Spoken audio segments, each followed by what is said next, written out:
L'université d'été de la Défense, c'est plus de 500 participants, militaires, officiers supérieurs, mais aussi des élus et des industriels. Elle sert à quoi cette université?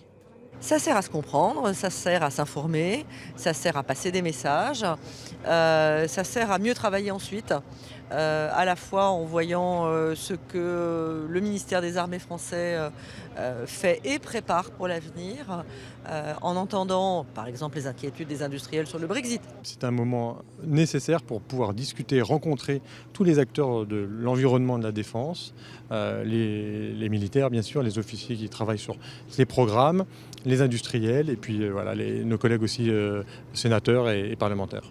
Une première en région Centre-Val de Loire pour l'armée de l'air, sur la base aérienne 702, après la marine et l'armée de terre. C'est la première fois qu'elles ont lieu à Bourges déjà. En plus, il y a une connotation aérienne très importante ici à Avord, c'est juste à côté de Bourges.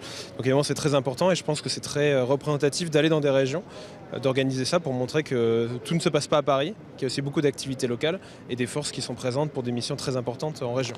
C'est en même temps une superbe occasion pour la base de défense de marquer les esprits. Cette base, elle va continuer à évoluer. J'ai parlé de la WACS qui va continuer à se moderniser. Mais par exemple, très prochainement, on va pouvoir accueillir le nouvel avion MRTT Phoenix qui est notre nouveau ravitailleur en vol. Et les premiers coups de pioche vont avoir lieu sur cette base d'abord pour pouvoir l'accueillir aussi bien sur la plateforme aéronautique que dans des hangars.